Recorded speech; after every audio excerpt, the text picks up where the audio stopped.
Multi-21, c'est... Yeah, Multi-21.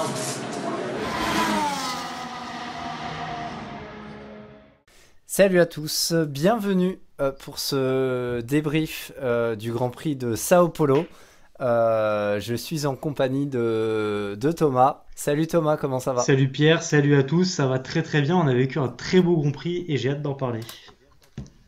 Eh bien écoute,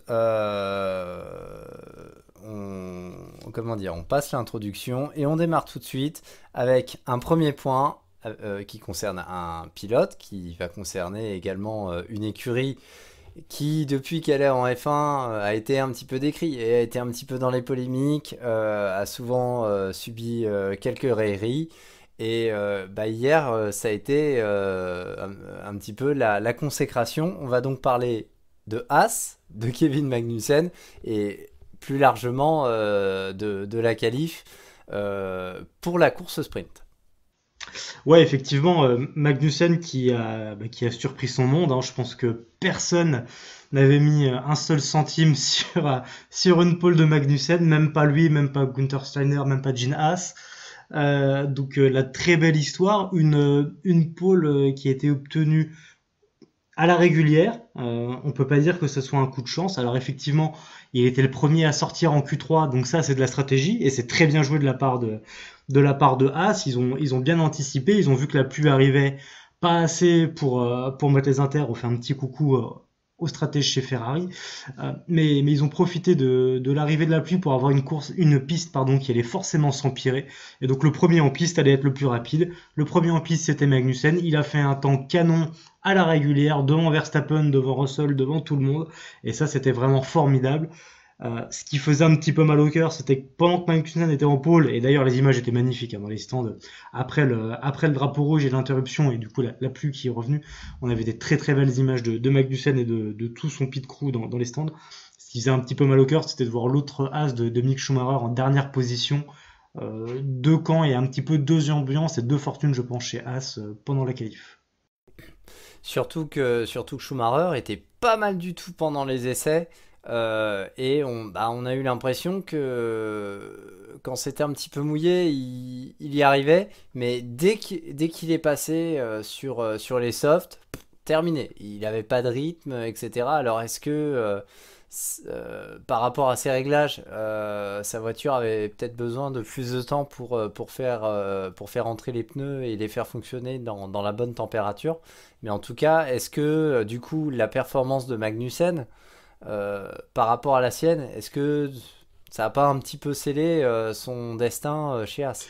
C'est une possibilité, effectivement. En plus, Günther Steiner a dit juste avant le Grand Prix que la décision était prise et qu'on en saurait plus la semaine prochaine. Ça parle de moins en moins d'une prolongation de Schumacher et de plus en plus d'un retour de Hülkenberg dans l'équipe américaine. Donc à voir. Ce qu'il faut pas oublier non plus, c'est qu'il me semble que Mick Schumacher, donc il fait 20e pendant que Magnussen en Q1 fait 15e, donc Magnussen passe assez limite et c'est toujours très compliqué sur le séchant. Tu as effectivement, comme tu l'as dit, les réglages de la voiture qui peuvent influencer en fonction de ceux qui vont privilégier l'usure des pneus, et d'autres qui vont privilégier la mise en température, etc. C'est assez compliqué à gérer et je pense que Mick était pas forcément le meilleur sur le séchant, il avait peut-être pas la meilleure voiture non plus et donc ça l'a assez vite condamné. Malheureusement, donc peut-être que ça a aussi condamné son futur chez Haas, voire en F1. Alors, on a parlé de Magnussen, première pole position, donc il faut que c'était important Oui, de le effectivement, on souligner. peut le dire cette année, le poleman, c'est celui qui fait le meilleur temps en qualif et pas celui qui arrive le premier en sprint, puisqu'on avait bien sûr ce week-end une course sprint. Et donc Haas est crédité d'une pole position. On peut donc désormais affirmer que Haas a donc fait mieux que Caterham, HRT et Virgin Marussia réunis. Oui, et tant d'autres à la fois. Ne tirons pas sur l'ambulance non plus. On va pas comparer ce qui n'est pas comparable. Je crois pas que beaucoup de ces équipes avaient un gros support comme ça de Ferrari ou d'un autre top team. Donc la comparaison Non, reste limitée. non, non. Un autre pilote qui a été dans les premiers à sortir au sens propre comme au sens figuré. C'est- Oui, je sais, elle était facile, mais désolé. Elle est valide. Elle est valide. C'est George Russell, c'est-à-dire il signe un premier temps, Il veut refaire une deuxième tentative et il se fait piéger au virage 4. Il traverse les graviers, donc la Mercedes avait quand même une bonne vitesse, il avait un bon élan. Premier réflexe, il remet les gaz, alors que ça commençait à être un petit peu gras, c'était un petit peu mouillé, donc là, brrr, il s'embourbe direct dans le gravier, terminé, et ça déclenche le drapeau rouge. Par contre, c'est un tout autre visage qu'il a offert au moment de la sprint et ce soir. Il y avait déjà un tout autre visage au moment où il sort de sa voiture. Donc effectivement, Oui. à l'arrivée du virage 4, il met une roue voire deux roues sur la ligne blanche. Donc ça l'envoie enfin ça l'envoie tout droit, pardon. Voire ça le propulse dans les graviers. Il passe tous les graviers, il casse d'ailleurs son repose-tête, son support de tête. Ouais. Et il se tanque dans les graviers, mais bizarrement. Donc à ce moment-là, il est troisième de la qualif et la pluie arrive. À ce moment-là, la FIA sort le drapeau rouge et je pense que Russell comprend tout de suite que ça repartira pas et que même si ça repart, personne ne pourra le battre parce que les conditions vont faire que s'empirer. Et il sort avec un très très grand sourire. À ce moment-là, il est donc derrière Magnussen et derrière Verstappen. Il sort avec un très très grand sourire et je pense qu'il sait qu'il a une grosse carte à jouer pour demain parce qu'il sait que Magnussen va être très vite effacé et il peut partir du meilleur côté de la piste par rapport à Verstappen et donc il sait d'avance qu'il a un coup à jouer sur le sprint. Ah, effectivement, bien Et vu. sur la, Oui, vas-y. et, et sur la sprint, dès le départ, on se rend compte qu'il y a un petit peu de stratégie, c'est-à-dire Verstappen En médium. qui part en médium. Ouais, le seul, enfin un des seuls, je crois qu'il y a Alors, Latifi aussi qui part en médium et c'est tout. c'est ça, alors que tous les autres sont en soft. Ouais, effectivement, gros rythme de la Mercedes très rapidement. Donc Magnussen fait deux tours complets en tête, il me semble. Et Verstappen fait une dizaine de tours tranquilles, ce qui nous a un petit peu surpris parce qu'on pensait que les médiums allaient souffrir au début et être mieux sur la fin de course. Et en fait, c'était le contraire. Les softs avaient l'air d'avoir un petit peu plus de mal au début. En tout cas, Verstappen arrivait à s'échapper. Et au bout du 14e tour, c'est là que Russell, pardon, je vais y arriver, a commencé à faire ses attaques. Et donc, à chaque zone DRS, donc les deux zones DRS successives, il faisait une attaque. Ça a failli passer un paquet de fois. Il y a eu beaucoup de chassés croisés, en particulier au virage 4. Et ça nous a rappelé beaucoup de souvenirs, je pense, de 2021 pendant la course principale. Ouais. Mais à chaque fois, ça s'est bien passé. Il n'y a eu aucun contact et aucune sortie de piste. Et finalement, Russell a fini par passer. Et là, ça a été une lente dégringolade aux enfers pour Verstappen, puisque Russell s'est échappé. Sainz a attaqué Verstappen, qui était vraiment en difficulté avec ses pneus médiums. Il y a eu un petit contact au virage 1 qui a fait que Verstappen a perdu très rapidement sa dérive. Hein. Deux virages plus loin, il avait déjà plus sa dérive, donc rien à dire là-dessus sur une quelconque pénalité ou quoi que ce soit. Le morceau est parti de lui-même avant que Verstappen puisse rentrer au stand, donc incident est clos. Et Hamilton est passé tout de suite aussi. Et on rappelle que l'aileron reste fixe, c'est-à-dire on n'était pas sur un aileron avec une attache qui avait cassé et un aileron qui raclait le bitume. Non, effectivement, ça a brinque-ballé pendant peut-être 800 ou 900 mètres, mais ça s'est envolé de soi-même, donc à partir de là, il n'y a pas de raison de le faire rentrer, hormis pour de la performance, mais là c'est à l'équipe de gérer. La FIA n'a rien à dire là-dessus sur une quelconque rentrée pour des raisons de sécurité, donc rien à dire. Et donc Hamilton aussi le passe, et donc à partir de là, Verstappen sait qu'il va finir quatrième. Il avait l'air de dire après le sprint que ce serait de toute façon sa position finale, vu que les médiums étaient vraiment pas bons sur cette durée-là, donc sans trop de surprise. Et un peu surprenant quand même de la part de Red Bull d'avoir fait ce pari, alors que d'habitude ils sont un petit peu plus inspirés en matière de stratégie, en matière de pneus. Ouais, peut-être qu'ils ont été surpris par la température, parce qu'il me semble que pendant le sprint, la piste a perdu une dizaine de degrés, donc ça n'a pas dû aider les pneus les plus durs qui étaient utilisés, donc ce coup-ci les médiums. Donc je pense que le problème peut venir de là. Ça reste une piste qui est normalement assez abrasive pour les pneus, donc c'était pas bête de faire ce pari-là. Malheureusement, ça n'a pas marché. Effectivement, comme tu le dis, hein, les 3/4 du temps, voire les 90% du temps, ça marche bien chez Red Bull. Bon, c'est l'exception qui confirme la règle. On est d'accord. Et du coup, arrivée de la sprint, donc on a Russell devant Sainz, devant Hamilton. Sauf que Sainz prend a une pénalité sur la grille, Pour un changement ce de qui fait qu'on moteur. se retrouve pour un changement de moteur, ce qui fait qu'on se retrouve au moment du départ avec deux Mercedes, deux Red Bull. Il me semble qu'il y Une a Ferrari, une McLaren et une Ferrari. une Ferrari, une McLaren et de nouveau une Ferrari. Euh, Ça fait longtemps qu'on n'avait et pas vu là, ce genre de grille. ça faisait un peu bizarre quand Ouais, même, hein. on se serait cru plongé en 2020 ou 2021. Ouais, effectivement, ça faisait un peu étrange. Et là, on a eu un Grand Prix de Sao Paulo. Alors, je dirais pas d'anthologie comme peut-être C'était de pas 2008 ou 2019, 2012, mais ça restait un mais très beau Grand Prix. on a eu quand même du beau spectacle. On a un Russell qui a maîtrisé son sujet de bout en bout. Ouais, impassible. Russell, On, très fort, aucune erreur. Il a paru solide tout le long, il s'est très vite échappé, il a pas laissé Verstappen lui remonter dessus. Il a eu de mémoire 3 safety cars à gérer. Il les a toutes ouais, gérées à la perfection. Les relances étaient parfaites. À chaque fois, au niveau de la courvade au sol, il avait déjà une belle longueur d'avance, presque une seconde d'avance. Il sortait très très vite du DRS. Donc vraiment magistral Russell, rien à dire là-dessus.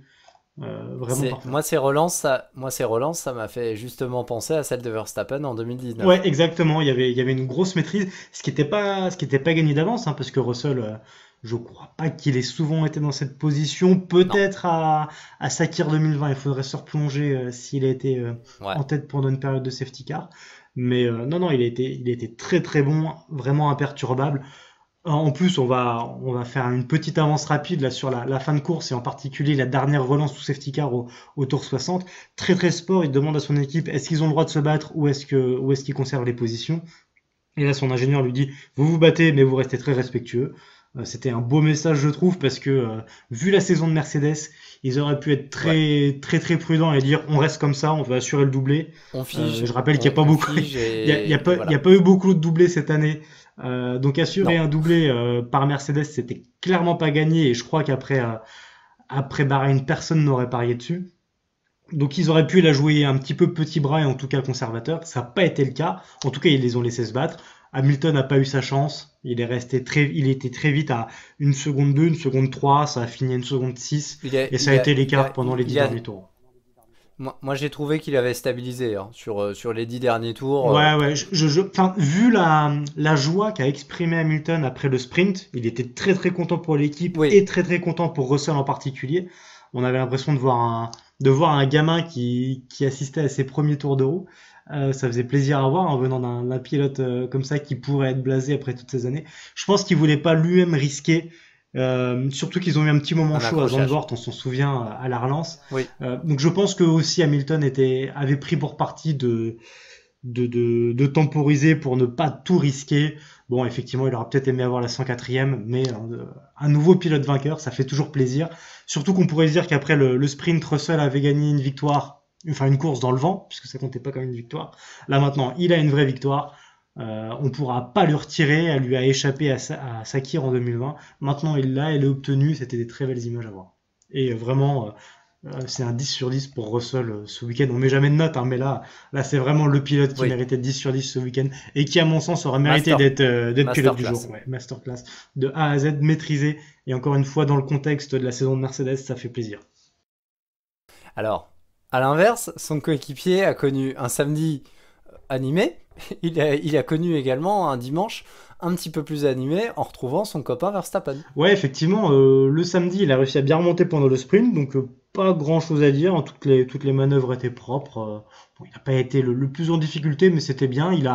Il s'est résigné à finir derrière Sainz, mais encore une fois, il y avait la pénalité, donc il a abandonné un point, mais, On, euh, mais il savait qu'il partirait on, en on, première ligne.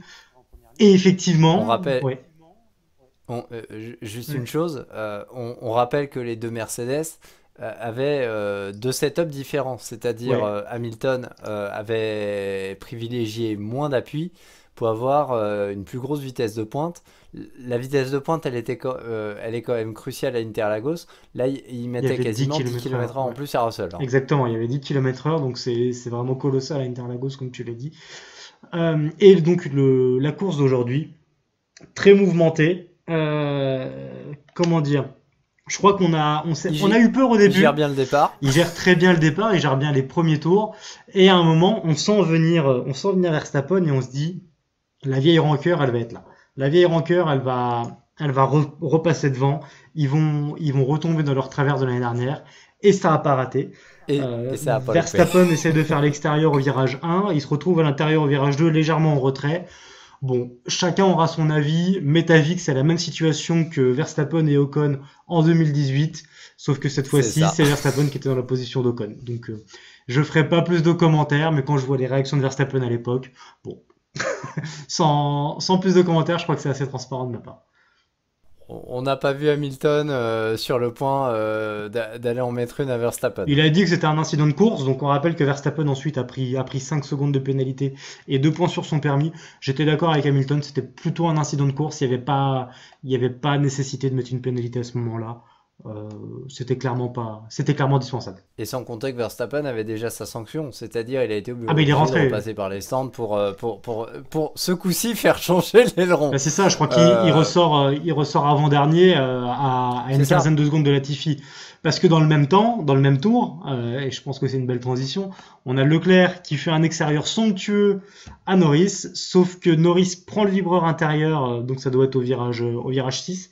Norris prend le vibreur intérieur, il glisse, il souvire un petit peu, il va taper Leclerc, et Leclerc finit dans la barrière. Il arrive à repartir, et lui aussi doit rentrer au stand et changer son aileron avant. Et donc à partir de là, course très très difficile pour Leclerc, qui doit remonter, qui avait déjà pas été aidé pendant les qualifs, puisqu'encore une fois il était le seul en intermédiaire alors que tout le monde était en slick, et donc il n'a pas pu faire de temps tout simplement. Donc il est parti 10e, finit 6e du sprint, donc il part 7e pardon je crois. J'ai un doute. Non, c'est ça, il finit 6e du sprint, donc il part 5e avec la pénalité de Sainz.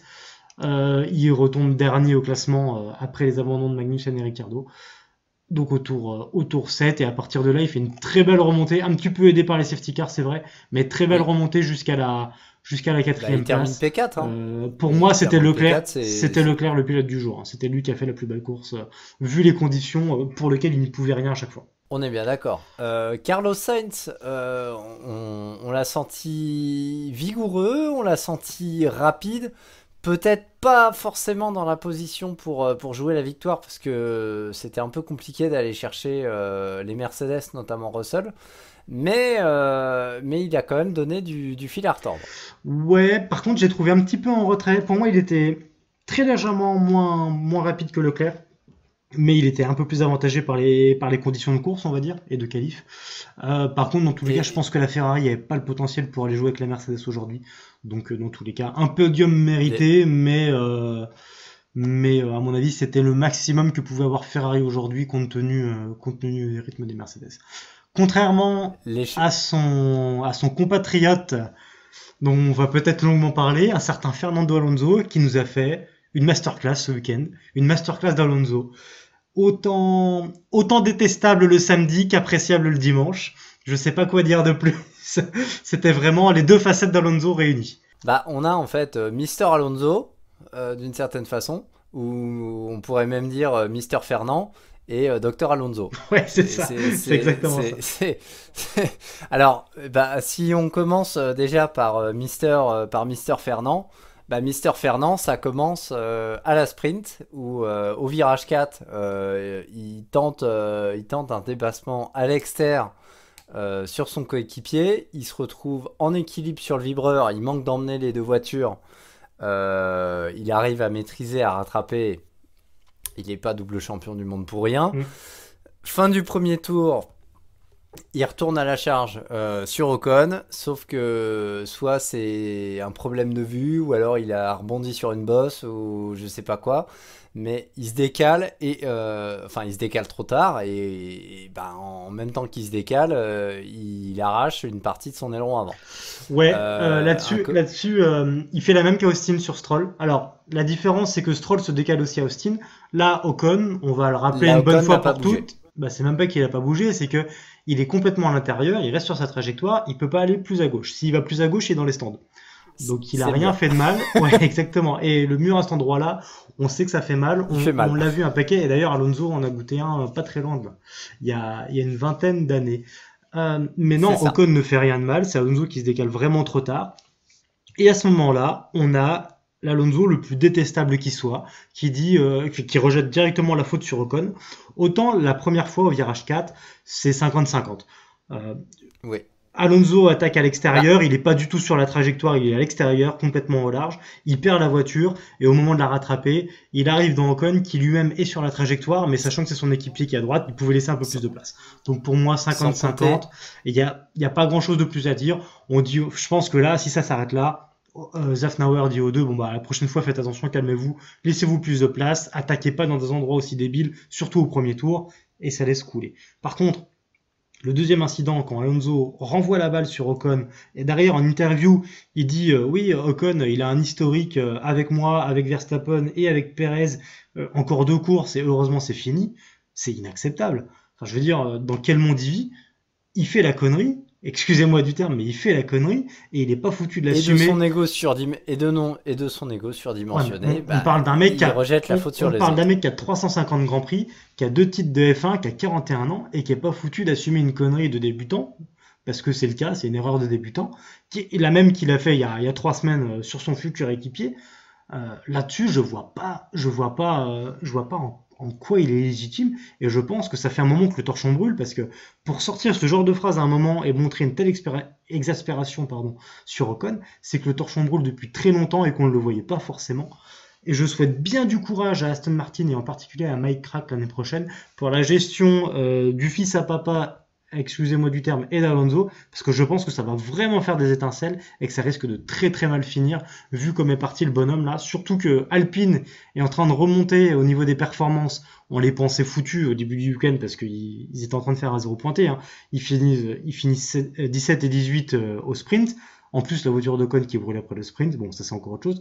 Pendant que McLaren était en bonne posture, on pensait que McLaren allait sceller la P4 aujourd'hui au championnat. Il n'en est rien. C'est Pas du Alpine tout. qui finit 5 et 8 et donc qui marque de gros points et qui je crois a 19 points d'avance sur McLaren. Donc là, avec une course restante, c'est quasiment fini, même si on a vu beaucoup de renversements cette saison pour cette position-là. Mais donc l'Alpine recommence à devenir une bonne voiture et il va chez Aston qui stagne un petit peu autour de la 10e place. Je crois qu'on n'a pas fini Alors, d'avoir les grandes alors, tirades du père Fernand l'année prochaine. alors, bah écoute, première chose, Par tu contre, parlais d'étincelles. ouais, par contre, on peut Oui, juste finir sur Alonso.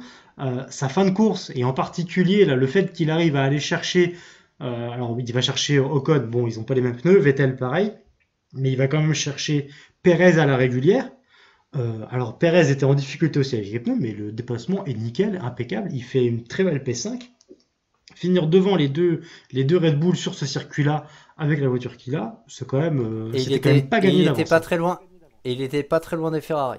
Il était, je crois, à une C'est seconde et ça, demie de Leclerc, et Sainz était 3-4 secondes devant encore. c'est ça. Alors, Par contre, il avait moi, par Verstappen rapport dans à les ce... échappements, hein. Donc il fallait pas traîner Oui, non plus. ouais, ouais, ouais, il fallait pas laisser un tour en plus parce qu'à mon avis, le bataf passait. Euh, moi, je ferai juste 2 remarques par rapport à ce que tu as dit. Je retiens le moteur en mode crêpe flambée pour Ocon. Donc, tu parlais d'étincelles chez Aston Martin, ça fait bien le lien. On essaiera d'être présent lorsque le torchon va brûler au-dessus du barbecue. Ça c'est la première chose. Euh, Ce que j'ai quand même relevé, c'est un dépassement de Vettel à la régulière sur Norris. Donc concrètement, donc sur ce Grand Prix, l'Aston Martin était peut-être un petit peu mieux en perf pure que la McLaren. Pour Ça peut peut-être moi, donner une petite... pour moi, c'est assez incompréhensible. Donc on rappelle que pendant le sprint, Vettel finit 9e, donc à la porte des points malheureusement. Non sans avoir eu un peu de mal à dépasser son équipier, qui lui a fait une stroll, hein, il a fait la même chose qu'Alonso à Austin. Sauf que là il l'a fait sur son équipier et son équipier a fini dans l'herbe et ça aurait pu très très très mal finir. Donc bien joué à Bah, Vettel de l'avoir gardé sur la piste. ça aurait pu finir en accrochage 2019, Ouais, je crois, c'est ça. Entre 2020. les Ferrari, ouais, c'est ça. De- Entre les Ferrari, c'était parti pour finir Ça, exactement voire pire, de parce la même façon. que là, ça se décale vraiment méchamment. Ça aurait pu finir comme avec Alonso à Austin. Euh, Exactement. et on a Vettel qui passe une bonne partie de la course en très haute position. Il est À un moment, on le voit troisième, vers le tour 24-25, il Oui. est troisième. Ensuite, bon, avec le jeu des arrestations, etc. Mais il a l'air de se stabiliser vers la sixième place. Et à partir de là, ben, il redescend inexorablement. On le met au tour 45 sur des médiums usés, alors qu'il vient de faire un relais assez court en médium, il a fait que 19 tours. On le remet pour les 26 derniers tours oui, en médium usé. Et à partir de là, il fait que reculer, pas aidé par les safety cars, hein, puisqu'il a juste derrière lui Ocon qui a une monoplace un peu plus véloce et des pneus qui sont à peu près dans le même état, mais enfin qui sont à peu près aussi vieux, mais qui eux Oui. sont des tendres. Donc forcément ça Oui. aide à aller plus vite. Alonso en pneu neuf, Verstappen en pneu neuf et avec une Aston Martin, et derrière Stroll avec une Red Bull pardon, et derrière Stroll qui lui avait des tendres aussi usés. Donc toutes ces positions là, Vettel les a perdues, il finit 11e derrière Stroll justement. Donc c'est dommage, ça aurait été beau à un moment. Je dis pas que j'ai cru au podium, mais je pense qu'il pouvait mettre des gros points autour de la 6-7e place avec un peu plus de chance et le safety car C'est à un ce que autre je moment. voyais. Ouais, Ouais. ouais, ouais. Ça aurait été très mérité hein, parce que c'est à peu près là qu'il se dirigeait. Bon, bah, tant pis, c'est la course auto. Et en Et parlant des puis, déceptions, bah, du coup, on a parlé de Magnussen au début, on peut peut-être en reparler maintenant. Au premier tour, au virage 8, manœuvre assez incompréhensible de la part de Ricciardo qui feint une attaque à l'intérieur. Finalement, il reste derrière, il ralentit. Et je sais pas si c'est Magnussen qui ralentit ou Ricciardo qui réaccélère, mais au milieu du virage, dans l'espèce d'épingle, il tamponne l'arrière. incompréhension entre les deux. Ouais, incompréhension entre les deux, mais pour moi, tort plutôt sur Ricciardo, hein. J'ai pas vu de pénalité pour Ricciardo là-dessus, étonnamment. Mais Ricciardo vient l'harponner, envoie Magnussen en tête à queue, et Magnussen, en faisant son tête à queue, vient réharponner Ricciardo, et ça mène les deux à l'abandon, et donc à la première safety car. Et c'était très dommage de voir Magnussen avoir ses espoirs s'arrêter si vite, puisque lui aussi pouvait marquer peut-être un point en fonction des conditions de course. Ah, ça fait partie des... Oui, en effet, ça fait partie des déceptions. J'ajouterais dans les déceptions Alpha Tauri, où il n'y a pas de point. Ouais, Il n'y a pas de point à l'arrivée. Gasly prend en plus 5 secondes pour un excès de vitesse. mais il prend pas de point de pénalité. Euh, Étonnamment, non, il y a eu deux fois où Gasly était sous investigation ce week-end après le sprint où il est rentré trop lentement. Donc il a été convoqué par les commissaires, mais il a rien eu. Et là, en course, il a fait vitesse excessive dans les stands, mais il n'a pas pris de point de pénalité, alors que normalement, le tarif, c'est 5 secondes et 1 point. Je pense, très honnêtement, je vais le dire très clairement, je pense que la FIA ne veut plus donner de points à Gasly pour ne pas que Gasly soit non. éliminé Ah, sur ce genre d'erreur, sur des lignes blanches c'est franchies, ça. sur des limites de piste, sur des trucs comme ça. Parce que Gasly est un des pilotes les plus propres, et Gasly ne mérite clairement pas Ouais. ça. Et quand on voit des manœuvres comme celle de Stroll pendant le sprint, c'est Stroll qui doit prendre un grand prix de pénalité et pas Un Gasly. grand prix de suspension. Ouais, et Ouais. je pense que Gasly est en train d'éviter ça. Par contre, il faut quand même qu'il se méfie parce qu'à partir de maintenant, tous les points qu'il va prendre, ça le met en risque pour Alpine parce que si pendant le week-end d'Abu Dhabi la semaine prochaine, que ça soit le vendredi ou le samedi, s'il prend des points de pénalité, ça se répercutera pardon, pas sur la course d'Abu Dhabi, mais sur la course d'Australie 2023, de Bahreïn 2023 pardon. Donc ça veut dire que maintenant, ce qui joue, c'est des courses chez Alpine et plus des courses chez AlphaTauri. Donc je pense que maintenant Gasly va faire très attention, à voir s'il aura encore de l'aide de la FIA, mais il est dans une situation très très compliquée par rapport à son futur employeur. Et ça, on aura la réponse du coup la semaine prochaine, Ouais. à Abu Dhabi. Et je crois On que peut juste... ces points doivent expirer au mois de mai l'année prochaine. Donc au Ouais, donc mois de ça mai nous l'année amène... prochaine, ça fait Ça... déjà un paquet de courses. Ça doit faire autour de Miami, quelque chose comme ça. On va avoir déjà 6 ouais, courses. Miami, c'est le 7 c'est mai. ça. Miami, c'est le 7 mai 2023. Donc c'est la 6e course de la saison. Donc a priori, jusque-là, il sera à 10 points de pénalité, s'il en prend pas plus évidemment. Donc ça risque d'être chaud et je crois que Alpine apprécierait moyennement la blague s'il prenait 2 points de pénalité et se faisait sucrer un Grand Prix. Bah, écoute, ça sera une des réponses à Abu Dhabi. On aura aussi une réponse cette fois claire et nette. C'est concernant le dauphin de Verstappen. Est-ce que Oui. c'est Leclerc? Est-ce que c'est Perez? Ils ont exactement le même nombre de points. Hein. Donc là, Effectivement, concrètement, effectivement, là ils sont à égalité. Donc celui qui finira devant sera vice-champion. sera vice-champion. Sauf si les deux abandonnent. Si les deux abandonnent, ce sera Leclerc, parce que Leclerc a plus de victoires. Donc la messe Ouais. sera dite. Ils resteront en l'état. Actuellement, Leclerc est deuxième. Au niveau du championnat, si on peut en parler aussi, les pilotes Mercedes seront sans doute quatrième et cinquième, à voir encore avec Sainz. Sainz peut passer Hamilton, Hamilton peut passer Russell, mais Sainz ne peut plus passer Russell. Donc Russell sera quatrième ou Ouais, cinquième, mais, Hamilton sera entre 4 ouais, et 6, mais et Sainz pour, pour que, enfin, sera 5 ou 6. ça après, Hamilton et Russell, on parle d'un point de vue mathématique, parce qu'il y a Oui. 25 points entre les deux. Il faut un gros hold-up Ah bah il faut d'Hamilton et Ouais. une sacrée malchance de Russell. Effectivement, si on est réaliste, on peut dire que Russell sera quatrième et ça va jouer entre Hamilton et Sainz, mais il y a des chances que Sainz finisse sixième, donc dernier du Big 3, ce qui ferait assez mal, je trouve. Et dans le même temps, on a Mercedes qui n'est qu'à 19 points de Ferrari. Donc là encore, je pense que Ferrari à un moment va payer une saison de Sainz un petit peu en demi-teinte, mais tout ça on en reparlera au moment du débrief de fin d'année qu'on vous fera avec des petits plats dans les grands à l'intersaison. Tout à fait. Et puis, écoutez, si vous voulez continuer à nous suivre, le petit pouce bleu, la cloche. Et puis, on vous oublie pas au moment de l'intersaison. Il y a plusieurs interventions de programmer, mais on aura l'occasion d'y revenir. De toute façon, il nous reste une course. Merci. Il nous reste une course la semaine prochaine. Oui, Donc merci à tous. Alors la course aura plus vraiment d'enjeu puisque tous les titres sont joués depuis longtemps, mais on peut espérer que la saison finisse bien. On a vu quand même des belles batailles cette saison. Ça sera plaisant d'en finir quand même parce que la saison a été très très longue, mais je pense qu'on peut encore voir des très belles choses pendant cette dernière course. et puis écoute, en guise de conclusion, il me reste à te remercier déjà C'est moi pour qui te avoir remercie, animé Pierre. ce débrief.